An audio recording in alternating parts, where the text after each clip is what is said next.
Star Wars, they had the Quixotic Jedi. Yeah. Which is kind of a strange thing. And I remember it was years before we figured out that was what that meant. We did not have a clue. We were like, I don't understand what that word is. Years before the internet. Right. The dark ages. And a phone. Yeah, we looked that up. Yeah. It derailed the game for 20 minutes. Right. But yes, silly, over the top characters sometimes can be that way where, maybe the player is having a lot of fun playing it, but everybody else around is like, we don't need this guy in the group. And like you said before, having the one evil guy in your group, or whatever, why would you even associate with that guy unless of necessity? And we've talked about this before. We actually did the opposite. When we played D&D last, we were playing a group of evil characters, and then Sean made a good paladin. That's kind of like, I don't know why any of these people would be together. Right. That's a good point. Yeah. I mean, having somebody like that is, that's a cast off. Is it the player wanting to go against the grain? Sometimes that can be fun, but if it happens all the time. In this case, Sean likes paladins. I know that this is very much driven from WoW, but he does enjoy paladins, and he rolled up a guy, and he wanted to play a paladin. It just didn't really fit, and he didn't stick with it for too long. I think, I may be wrong. Sean can dispute me if he wants to. I think Sean likes he likes the paladin skill set. I don't think he so much likes playing a paladin. Right. Well, yeah, he wants the paladin without the lawful good. Right. Sure. And I think that's probably most people, truthfully. They've, and I may be wrong again because I'm not all that smart, but it seems like in D&D 5, 5th edition, that you don't have to be lawful good anymore. There's one in there that's just a straight neutral paladin. Interesting. Yeah, they've talked about that forever. The alignment restriction on paladins. Is it an old trope? I mean, is it something that, everybody's always wanting it? The only people who seem not to want it are the old grognards or the old time players. Because that's not how it was originally. Because, a paladin is based off of what? Sir Galahad, who was supposed to be a very pious. Sure. A questing knight kind of. It was actually Lancelot. Was it Lancelot? Either well, it's really neither here nor there. I mean, there are innumerable variants on the paladin for every single alignment, and there have been for years. It's always been optional rules that you could do. That's nothing new. That's like the urban ranger, those kind of things. Your different options for different things, kind of like going against the old school thinking. Or a Shadowrun shaman that uses toxic shaman. A toxic shaman, or that's definitely against grain, or an urban shaman that uses animals that frequent urban areas like raccoons and coyotes and things like that. That happens. Rat shaman, right? Sure. Dog shaman. My last Shadowrun character was a dog shaman, and the idea was based upon an article I read about Caesar Milan. These dogs in the Russian subway system that have grown up and acclimated themselves to life in the subway. They never leave the subway. They're just kind of part of society down there. I'm like, well, that's pretty awesome. So I'm going to play this like urban dog shaman. Again, he was a healer. He was a good guy healer. Right. I thought it didn't really fit. But dog shamans are healers, though, aren't they? Yeah, I would say, but it's all about the approach, and it's about what does your group need? Yeah. What does your group have? And what are you playing? Right. I mean, when you're talking about Shadowrun is kind of a unique system in that it's not medieval times or whatever.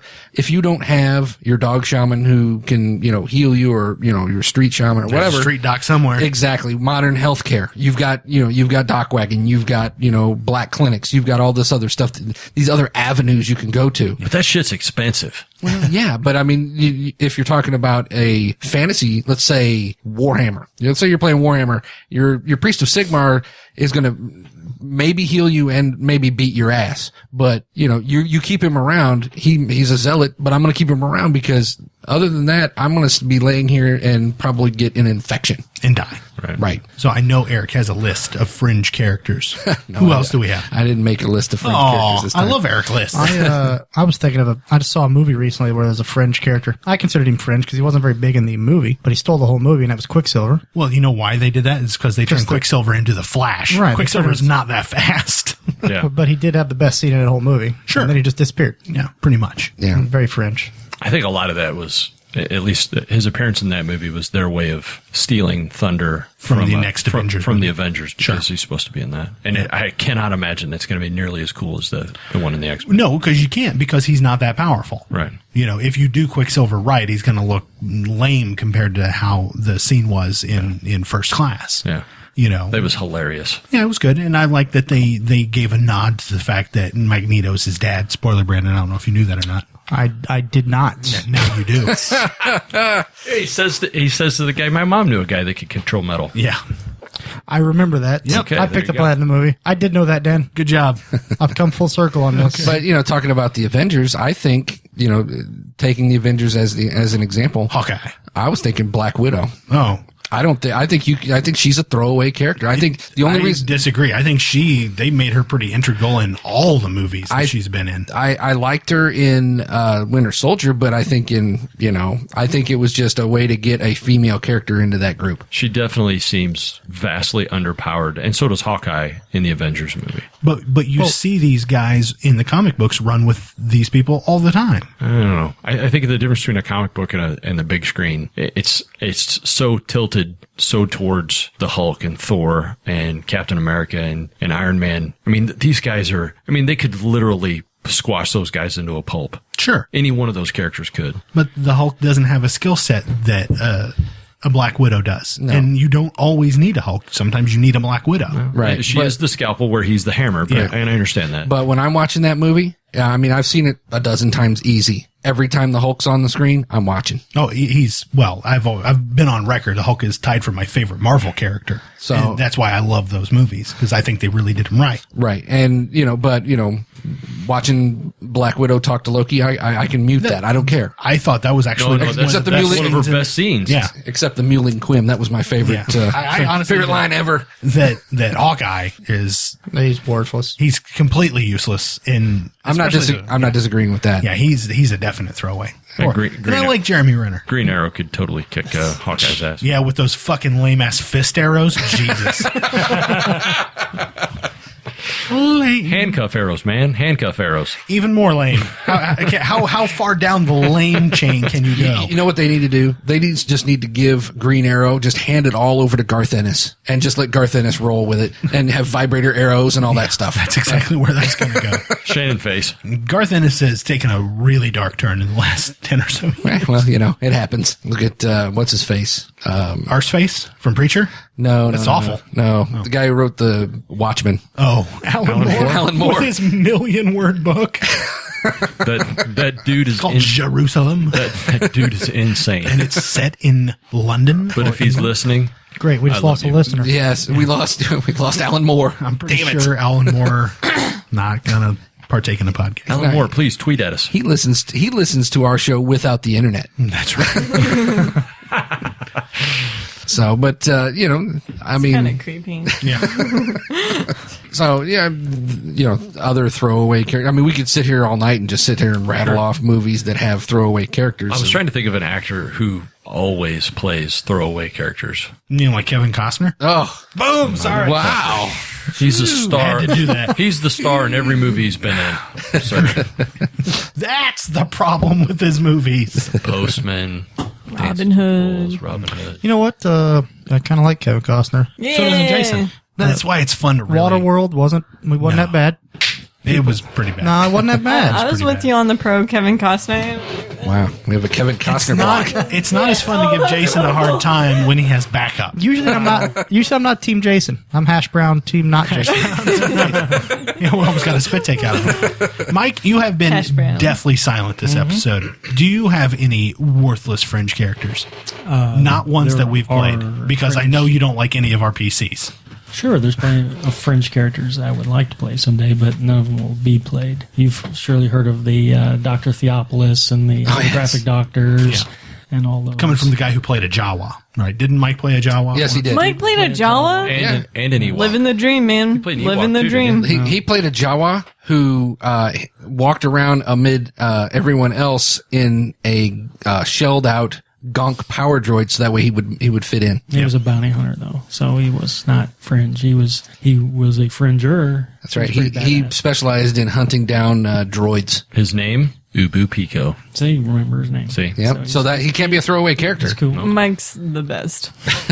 I want to play a Jawa. Nope. Mike's already ruined that for everybody.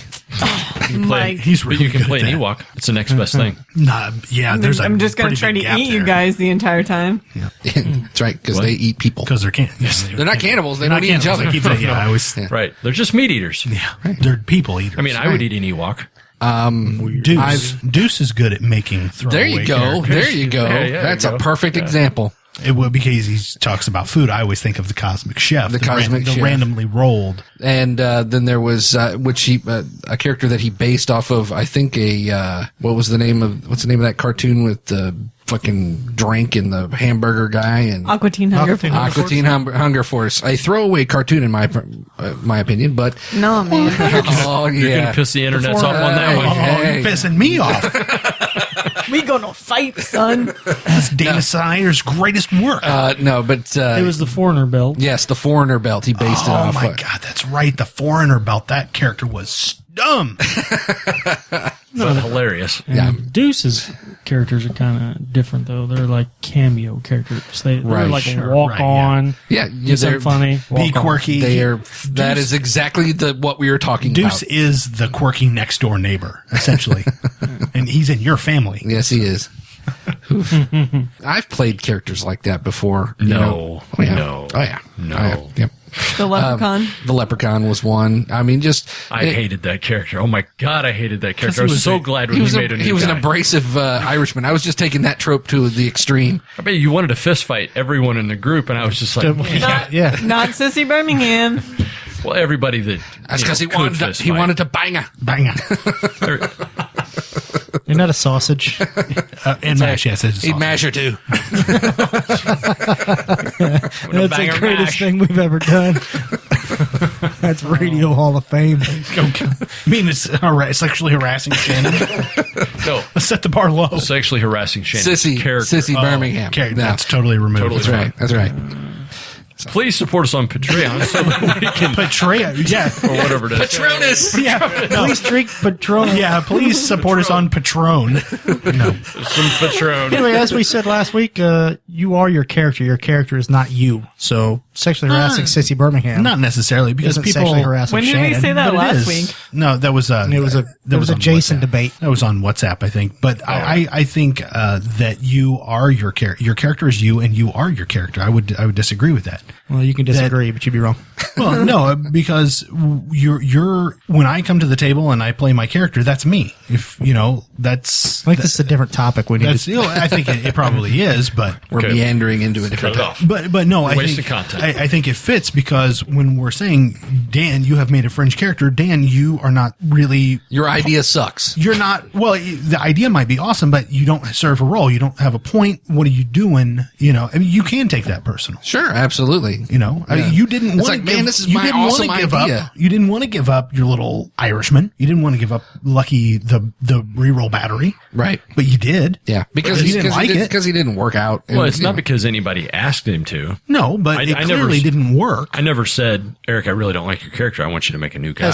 Has that ever happened? Because Has I don't think anybody anybody at the table would ever Yes, do that- Has that. anybody ever It said, used to happen hey, a lot more Jason, often. reroll your character. It used to happen a lot more often back in the day. It doesn't happen so much anymore. This back in the day seems like a horrible time that you always That's talk right. about. And people tend to look back at yesteryear as a positive thing. With but reference. every time we do it, it's something always that negative. sucked. Well, Brian and I in particular used to go round and round about whether or not our characters were appropriate and, you know, if we were playing them correctly. It's my character. You were critiquing each other's Right. role playing. Well, I think what to kind of put a bow on this travesty, I think it bears. This is a cast off episode. It bears that we kind of got in the habit of doing this now. We did it with what's going to be our 5e campaign, is making characters together, talking about what you want to do Right, with right. the game before you start That's it, a very good point. and kind of getting everybody on the same page. Yeah.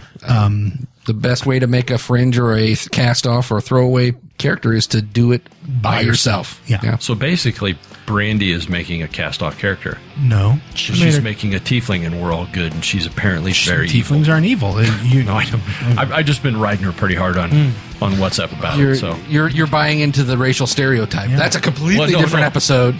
She thinks I am. I'm just teasing her. Well, he's making her believe it. Right. So Definitely. it's all justified. I mean, I'm playing a lawful good cleric. Okay. So she's making a tiefling character. I would assume that my character would probably have some reservations about her being in the group, and I'm going to have to roleplay that to a certain